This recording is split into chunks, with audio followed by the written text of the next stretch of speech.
എടാ പ്രഭാര, ഇപ്പൊ എന്റെ കവിള് കുത്തി കീറിയത്.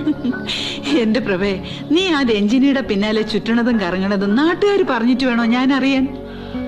നിനക്ക് നാണമല്ലേ പ്രഭേ? മീശ മുളയ്ക്കാത്ത പിള്ളേരെ പോലെ ആ പെണ്ണിന്റെ പിന്നാലെ ആടിയും പാടിയും നടക്കാൻ. ഇഷ്ടമാണെങ്കിൽ നേരെ വിളിച്ചോണ്ട് പോരെ, ഞാൻ നടത്തി തരും കല്യാണം.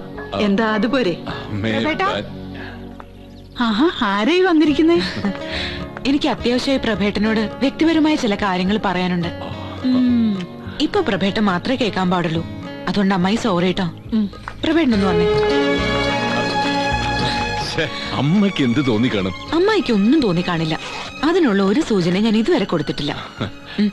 എന്താ ഇത്? തുറന്ന് നോക്ക്.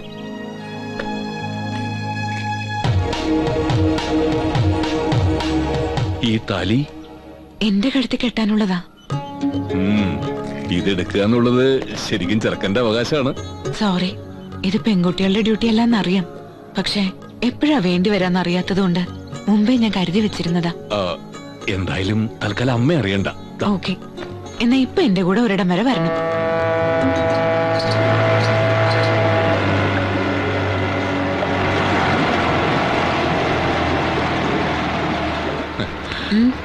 എന്തേ പോണ്ടേ? വേണ്ട, ആളിങ്ങോട്ട് വരും.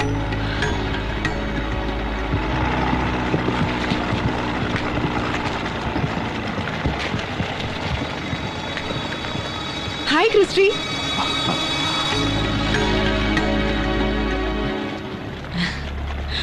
പ്രഭേട്ട, ഇതാണ് ക്രിസ്റ്റി. ഈ തെമ്മാടിയെ കൊണ്ട് കെട്ടിക്കാനാ കഴിഞ്ഞ കുറെ നാളുകളായി ഞാൻ ആ താലിയും കൊണ്ട് നടക്കുന്നത്. മുംബൈയിൽ വെച്ചുള്ള ബന്ധുവാ ഞാനും ക്രിസ്റ്റിയുമായിട്ട്. രജിസ്റ്റർ മാരേജും കഴിഞ്ഞു.